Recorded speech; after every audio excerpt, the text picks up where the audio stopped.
Today's final season episode, we're talking about the many hats that a home builder wears, whether it's investigator, engineer, accountant, educator, communicator, weatherman, or even firefighter. Every day, we do lots of things. So let's get into it.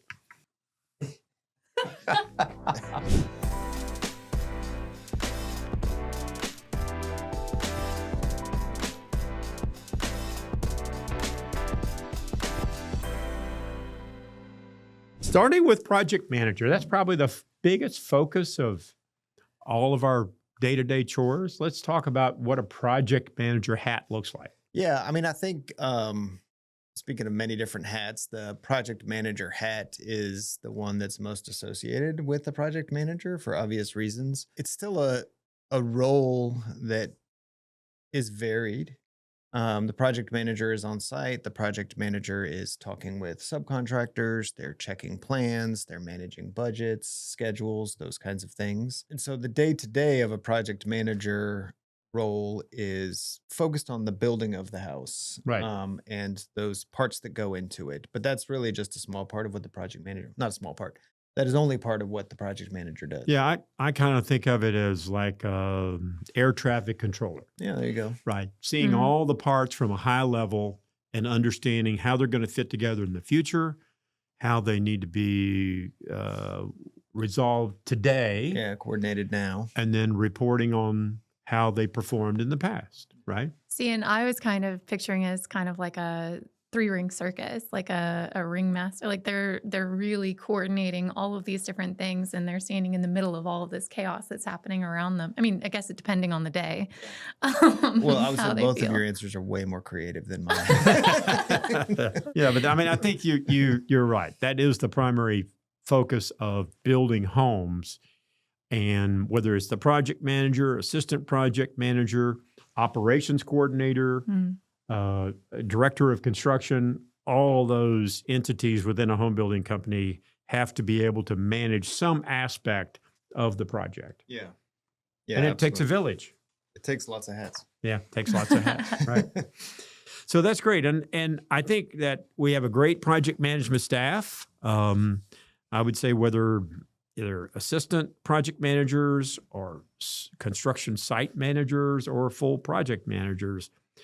They all have specific roles in what they do to get the project prepared, executed and built, and then serviced after construction. Yeah. And it's, the ultimate end result is a beautiful home, but it is the result of many, many, many, many decisions made along the way. Good. What about being the client advisor?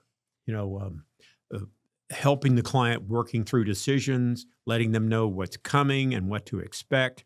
Setting expectations is a critical job of the home builder project manager. Yeah, absolutely. I think without not completely not answering your question, I think one of those advisor type roles is almost like being a therapist. Yeah. Because you have to be a really great listener. You have to understand where the client is emotionally. You have to understand what their concerns are, how to address those concerns, how to help somebody. I mean, our projects can last for years, manage the ups and downs of the schedule, of the budgeting, of all of it, whatever else is going on in their lives during that time. So I think therapist is a hat that we wear sometimes as well. Yeah, That's the psychology of decision making. And, you can start to get into who the decision makers are as well. Like, traditionally it would be perhaps the clients, it could be husband, wife, could be a singular homeowner. But often it's more than that. Like there are other decision makers, and it could be that it's actually like the wife and the architect or the wife and the designer that are the primary decision makers, and making sure that you're listening to those unconventional decision makers on a project. Yeah. If we understand, if it's communicated to us as the builder, what the design intent is, and the client or architect or interior designer says, we would like to consider doing this, then it's our role to say, okay, here are your options. Here's the way we might approach that. Here are the resources that we would tap into. Here are the showrooms we need to visit, et cetera. And then the interior design team, architect team sort of takes it from there, knowing what the cost implications, schedule implications, the timing of those resources might be. And so it's our job to sort of coordinate that decision-making process, that option resolution process alongside those as a support Yeah. person. It's our job to provide the decision makers with enough information so they can make a decision. So Right. an informed decision. Yeah. And I think we also, we say that we don't provide a product, we provide a service. Mm. And that part of that service is built through the relationship that we have with the clients, with the architects, with all of these people. And that's built on trust and trust that we develop through Yeah. advising people with their interests in mind. Financial steward. Is this the accountants, Yeah. bookkeepers? The green visor. Yeah, the poker hat. Right. The Right. poker hat. Yeah. All right. So, there's a lot to that. Pre-construction, planning, budgeting, estimating, getting proposals, bids, and then putting together a plan with all that information and executing it, monitoring it during construction, reporting on it. So what does that look like in our world? Give us kind of a view of how that financial stewardship works. One word, spreadsheets. Yeah. Spreadsheets. Yeah. Yeah. Quotes and bids, Yep. Yeah. revisions, Yeah. Excel documents. Yeah. No, it does. It goes back to still, it's a lot of coordination, but it really is not only gathering all of the information that applies, financial information that applies specifically to that project, but organizing it in such a way that you can present it, it makes sense to the client, it's coherent, and that if you need to make changes, you're able to do that in whatever format you choose. And I know that there are, we've got different accounting software that is employed in doing all of this, but really at the end of the day, what the client sees is the most important thing. So understanding that that information is accurate and is legible and understandable and is really reflective of what's going on the job site. Yeah. I think there's one little subtopic here that it's important to cover, and that is that financial reporting is important.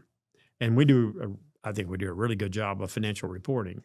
The challenging part is financial predictability and how we can gather all the resources necessary to try to find out how long something is going to take and how that translates to dollars, or how much material something's going to require, translating that to dollars and putting it in an estimate, a controlled estimate that we use as a roadmap, a financial roadmap through construction. And that's hard because our projects are so unique. We've never built the same project twice. Mm-hmm. I'm not sure we've built a project that's even similar to another project. Yeah.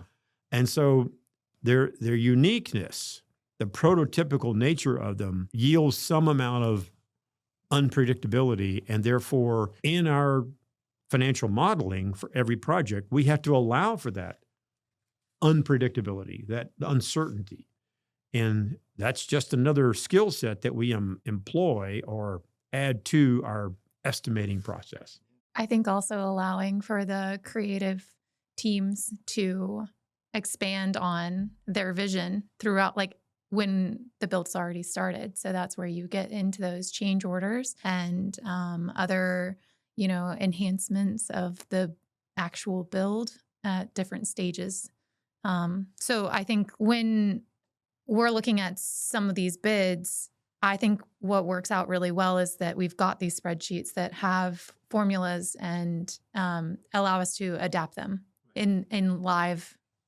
That's Yeah. right. Real-time feedback on pricing. Yeah. Absolutely. Yeah. Good financial modeling allows for, if you change one small component, it will interactively change everything that's related to it Right. automatically. And that helps. Yeah. All right. What about your firefighter hat that you were wearing? Well, I think that's a broader topic I want to kind of wrap up with, and I think it's all these things above that we've talked about above and more. But I do want to touch on one thing first, and that's sort of the engineering concept. So, because our jobs are unique and design challenging, I would say that a good portion of our job is technical problem solving, being able to assemble or create constructible details for one-of-a-kind assemblies. And that requires us to figure out the structure, the enclosure details, the energy management details, and all those things that are impacted every time we make some change in those details. Again, some degree of engineering knowledge or practical experience allows us to work through those so that at the end of the day, the home performs the way the clients and the design professionals expect it to, and it's durable, lasts a long time, it's healthy, it's comfortable. All those things that clients expect require that thoughtful application of engineering knowledge throughout construction. Mm-hmm. So that's, again, another hat. Mm-hmm. Yeah. Well, and educating the people that are investing in that so that they see the value. That's right. That's a different hat. That is Yeah. a different hat. Yeah. You have to wear, that's what I'm saying, multiple hats. You got to Yeah, stack them on that's top right. of each other. So not only using what you're saying is not only using that building science knowledge that we have Right. for our own benefit, but disseminating that among all of our team, the trades, so that they understand how we like to do those assemblies, our staff here locally, and making sure that all of those individuals understand those basic principles that yield better, more durable, longer lasting homes. All right. So yeah, let's go back to the firefighter analogy, because I think this explains my understanding of the best home builders. And many people think that firefighting is putting out fires, Mm. dealing with emergencies, crisis. Mm-hmm. And that is a good portion of a firefighter's job. But fire departments would argue that probably the more important long-term goal that they have is preventing fires. Yeah, absolutely. Yeah. And so Code using that enforcement. analogy is that we should employ what we as home builders like to call critical and logical thinking that allows us to predict and see the way things are going to play out over time. We've used this phrase over and over and over again called building the house in your head, Yeah. right? And if you can effectively do that and build the house in your head, you can begin to see the obstacles that are going to come up, the construction collisions that are going to come up, the adversity that might arise in coordinating trades that are in each other's way or whatever. Sequencing, yeah. Sequencing, all Yeah. those things. And so that prevention allows the project to go smoother, be more cost effective, stay on schedule. And therefore, that portion of the fire department's job in prevention, ounce of prevention is worth a pound of. Something. Right. So I think Bucket of water? I don't know what is Yeah. it. So I think that's kind of the point of the firefighter analogy, is that sure, because these projects are so unique and prototypical, you can't plan for everything. Yeah. There are always going to be problems. There's going to be crisis. There's going to be emergencies. There's going to be Mm. obstacles. And we need to be able to think clearly and effectively and draw on our experience, our wisdom, Training. Mhm. training, all those things to resolve problems quickly so that they don't adversely affect the budget and the schedule. Yeah. And we do those things, two things combined, generally projects go smoothly, clients are happy, because even though we're in the business to earn a living, our ultimate goal is to build good quality homes that last a long time with happy clients and happy design professionals, and have something that endures for many, many years that we can all be proud of. That's what makes the job the best job in the world. Yeah. Right? Yeah, I agree with that. So let's think about analogies that are anecdotes that we've run into where on each of our projects, we had to use one of these hats to overcome and manage through. Can you think of anything Yeah, I specific? think Laura has one Oh she my wants gosh. to talk about. Well, I mean, honestly, in my career, I think that I've most often worn the therapist hat, like the psychology, the, truly listening and guiding people to make a decision and giving them the education to make that informed choice, whether it's through very gentle or less gentle coaching, right? So we're talking about, therapist, coach, educator. It takes a lot of skills to communicate when there's a lot on the line and a lot of finances involved. Well, in interior design, I can see in your past experience where you would have a lot of planning experience, a lot of working through options and choosing options and advising people what works and what doesn't work, what goes together, what doesn't go together. And you probably never even had a project where you didn't have some adversity or problem getting clients to make decisions or feeling good about the decisions they made. It's the confidence. It's really, that's what the biggest challenge is if the client doesn't come to you confident in the choices, then you have to somehow imbue them with that confidence so that they feel secure in the decisions that they're making for this home, because they're relying on you to see the home before it's built. They're relying on you to be able to build it in your head so clearly that you can put the picture in their mind. Interesting. Yeah. So do you find, having helped clients make important decisions that they'll have to live with for a long time, but you personally have a preference? Yeah. Knowing what their design intent is or what their tastes are, you automatically know decision A is the right one. Right. But I want them to make that decision. Right. How do you guide them to make that decision and feel good about it? Sometimes it means showing them a bad option. Sometimes it means showing something that I know they won't like, so that you're putting something next to what you know they'll love and be ultimately happy with, next to something that you know. What if is that ever backfired? I don't think so, frankly. I think it requires a little bit of like nuance, but no. But it is, that kind of goes back to what we talk about, is really giving people all the information. And sometimes that information is what's wrong. Yeah. Show them what they don't want. Yeah. And explain why. Yeah. Yeah. I think I've been doing this so long. I think back many, many years ago when we didn't do mock-ups. We didn't provide a lot of samples. You know, interior designers, architects took clients to showrooms, and in the showroom, I want this, I want this, I want this, and I want this. And the decisions were very much more straightforward. Maybe design trends back then were so focused that the decision spectrum wasn't as broad as it is today. I think we have such access to so many more resources now that people just are much more aware of the amount of options and that are out there to them. And that doesn't necessarily bode well, which is why one of the most crucial, when you're trying to make a decision between a vendor or a subcontractor or actual selection, giving 2 to 3 options is enough. You know? Interesting. Yeah. Okay. You know, one thing we didn't touch on is a kind of a fun concept, weatherman. Yeah, It's right.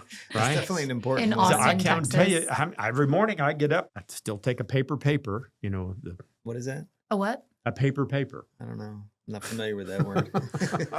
It's the newspaper in actual print. Wow. Right on the back of the metro section, there's a weather report. Right, here's what's going to happen today, tomorrow, the next day, and the day after that. And I look at that religiously, and I plan my day, I plan my week accordingly. I let the people that I know, the subcontractors, the project managers, hey, looks like it's going to rain Thursday. You guys better batten down the hatches and make sure it's prepared. Yeah, absolutely. I mean, we have to be in tune with what's going on with the weather because it affects so much of what we do because we work outside. And I think, over the years, you just, like you said, I don't have a paper, but I do look at the weather every single day and always know what's coming up over the course of the next week or so to be able to plan for that. So that's a great point. Yeah, I mean, I'm definitely learning that. And depending on the phase that the house is currently in, you know, how much that weather will affect the schedule. Yeah, it's critical. I can tell you from recent experience on projects we've got, at least 2 or 3 projects that are very impacted by weather events. So many people think that when it rains a day, you may lose a day in your schedule of production.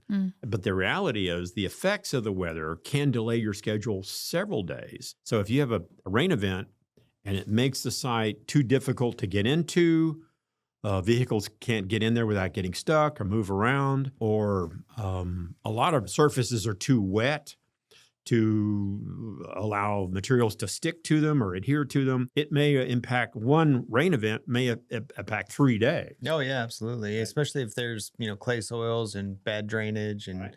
it takes a little while for it to dry out for the guys to even get there to do their jobs. I suppose we're lucky here to not have to deal with too much snow. Yeah, that's true. We can work year round. Yeah, that's right. I've We had don't friends have, in we don't have a Colorado. building season. Yeah, I've had friends in Colorado who can't even excavate for 3 or 4 months during the wintertime because the ground's too hard. Mm. Yeah. Yeah. Wow. So, Okay. Would you want to do lightning round? That's Well, I would like to talk about what hat that I wear. what? We didn't get to me. so- Oh. Excuse the hell out of me. Yeah. All He right. says, I want my turn.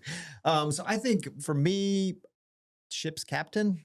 I think sort of in that leadership role, I am in charge of steering the direction of the project and maintaining course. I'm also in charge of coordinating the crews, the team members, everyone involved on the ship that's, working to keep this thing moving in the right direction. But in addition to that, also being someone who sort of establishes the job site culture and the mindset and the morale of the crew, and keeping everybody really invested in the work that they're doing to get us to where we're going. Yeah, I think that's a great description of sort of what you do, and I think you actually do a whole lot more than that. But it takes someone coordinating all the projects so that we have a good share of resources to distribute equally among all the projects, knowing when each project will need different resources and being able to work with the individual project managers to make sure that happens. And I think you've created the modeling, the reporting, the planning process to make that as seamless. Now, if we keep developing it over time, I think that we will have the ideal model to pull off very successful projects over time. And I think on an even higher level than that, I would say as a home builder, as a manager of a home building company, there are other responsibilities that a home builder has, just HR, human resource management, making sure that the staff has the resources they need and the career ahead of them that they're looking for, and a path for advancement, as well as all the necessary benefits they need, health insurance. Running a successful home building company is of extreme benefit to our clients because they need successful companies, successful builders that are going to be around for a long time to support them. Yeah, that's right. And my role is to make sure that we continue to be healthy, financially stable, and have a productive staff that can generate and create very successful projects.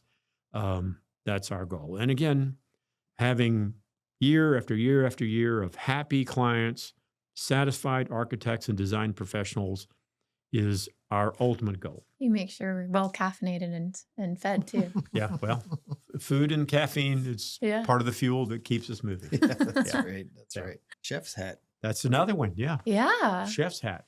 Snacks, food, coffee.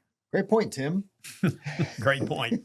So yeah, well, I think the idea of wearing many different hats literally is quite funny. It's true that we do have to operate within many different disciplines and have many different focuses when being a builder. And so I think that's just worth noting for everyone to understand that we do lots of different things. You should expect your builder to do lots of different things. If not, maybe they're not the best builder for you and they're not keeping your interests in mind, right?